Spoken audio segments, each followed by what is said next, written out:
आप लोग I hope आप लोग सब स्वस्थ होंगे, मस्त होंगे। और आज हम लोग जा रहे हैं रामलीला मैदान में, वहाँ पे रामकथा हो रही है। तो हमें टाइम आज ही मिला, तो आज हम जाने में और मेरी सास देखो, इन्हें देखो। तो वहाँ पे हम सुनेंगे जो रामकथा, आपको भी सुनाएंगे। दोस्तों हम लोग पहुँच चुके हैं, अभी शुरू हो चुकी है। सुंदर हो, मेरी सुंदरता ही मेरी शत्रु हो। कहाँ पे बैठे पहले जब देवताओं के राजा के मन में पाप आ गया तो इतने सारे जो राक्षस हैं, निवेदन कर रहा हूं, हम सब की बुद्धि ही अहिल्या है। हमें से ऐसा कोई नहीं जिससे जाने अनजाने गलती ना हो जाए, लेकिन यदि हम प्रायश्चित करें और प्रायश्चित करके अपने मन को शुद्ध करें तो वो गलती कभी जीवन में दोबारा नहीं हो। लेकिन जितना छुपाते जाएंगे पाप बढ़ता जाए। अहिल्या को अपने पति के वचनों में पूर्ण भरोसा है। उसने कहा मैं करूंगी। इंद्र ने कहा मेरा उद्धार कैसे होगा प्रभु, आप तो मुझसे हो गया, आपने श्राप दे दिया, मैं कोढ़ी हो गया, मेरा उद्धार कैसे होगा। गौतम ने कहा तुझे भी प्रायश्चित करना पड़ेगा, तुझे प्रतीक्षा करनी पड़ेगी, तू ऐसे ही कोढ़ी रहेगा। जब राम अहिल्या का उद्धार करेंगे उसके बाद वो जनकपुर जाएंगे, उनकी शादी होगी, और जब वो दूल्हा बन के घोड़े पर बैठेंगे, जब उनकी बारात चढ़ेगी, उनका दर्शन करके दूल्हे के रूप में तेरा उद्धार हो जाएगा, तेरा कोठी। ये बहुत बड़ा संदेश हम सबको ये कथा दे रही है। एक बात और मेरी ध्यान से सुन लीजिए कि ये मन ऐसे गलत चिंतन की ओर क्यों जाता है, इसको भी सोचिए। अहिल्या गौतम ऋषि की पत्नी है और सोच रही है इंद्र के वैभव के बारे में। तो ध्यान रखिए, जब हम अपनी मर्यादा से हटके चिंतन करते हैं विषयों का, तो फिर हमारी बुद्धि पतन की ओर जाती है। नारी है, मैं ब्रह्मचारी हूं, मैं नारी को स्पर्श नहीं कर सकता, मैं ब्रह्मचारी हूं। गुरुजी ने कहा आप जैसी कोई नारी पृथ्वी पर हुई है राम, आप दुनिया की सर्वश्रेष्ठ नारी बने जब आपने मोहिनी रूप धारण किया। आपने देवताओं को अमृत बांटा, दैत्यों को मदिरा बांटी। आपके पीछे सब मोहित हो गए, देवता भी, दैत्य भी, यहां तक कि महादेव भी। अपने उस नारी रूप को याद करके भगवान का गुरुदेव वो तो ठीक है कि हम नारी भी हैं, हम पुरुष भी हैं, हम सब हैं, लेकिन ये तो शिला है ना, ये तो पत्थर है, जड़ है। गुरुदेव ने कहा यही तो चैलेंज है राम। सतयुग में एक भक्त हुआ था जिसने पत्थर की शिला से, पत्थर के खंबे से नरसिंह भगवान को प्रकट किया था प्रहलाद ने। आज भगवान की परीक्षा है कि पत्थर की शिला में से भक्त को प्रकट करें। बस जैसे गुरु ने ललकारा, लेकिन गुरु का काम क्या है? गुरु का यही काम है कि वो अपने शिष्य के लिए परमात्मा से प्रार्थना करे, और उसकी जितनी साधना है, उसका जो आत्म निवेदन है, वो अपने शिष्य के लिए करे।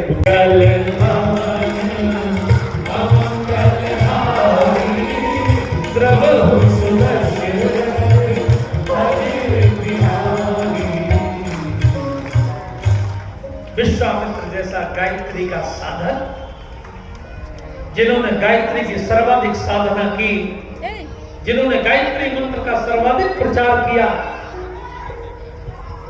वो भगवान से आज कह रहे हैं करो राम, कृपा करो। राम जी का चरण उठा, अहिल्या जी को स्पर्श हुआ और अहिल्या जी हाथ जोड़ती हुई, आंसू बहाती हुई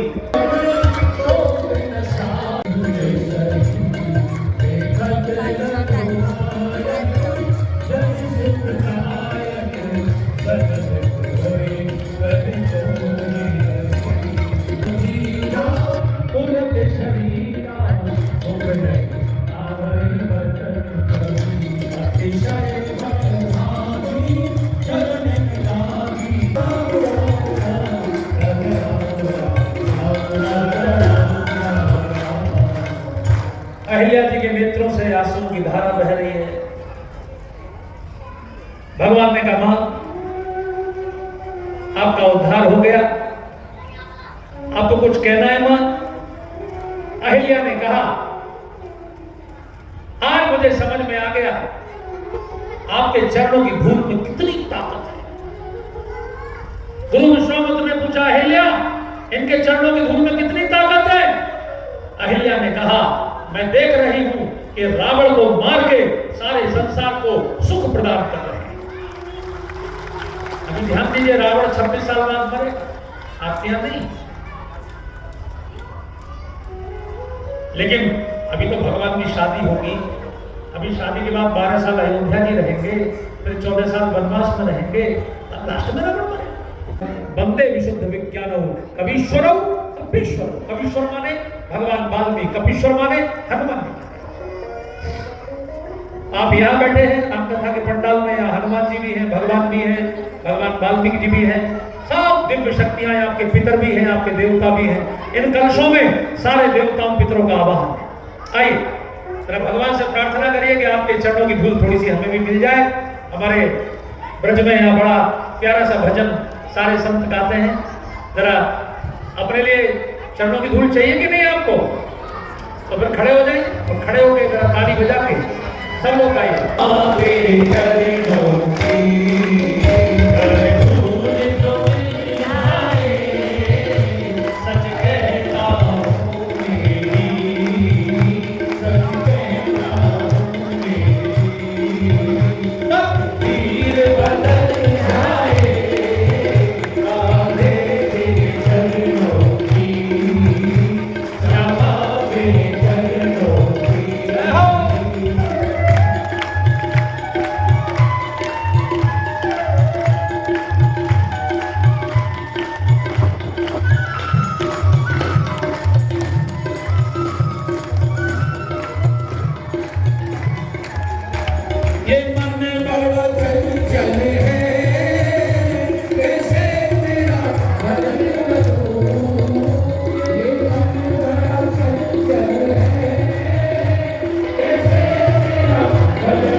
हरे राम राम राम हरे हरे, हरे कृष्णा कृष्णा कृष्णा हरे हरे, हरे राम राम राम हरे हरे, हरे कृष्णा कृष्णा कृष्णा हरे हरे, हरे राम राम हरे हरे, हरे कृष्णा कृष्णा कृष्णा हरे हरे, हरे राम राम राम हरे हरे, हरे कृष्णा कृष्णा कृष्णा हरे हरे।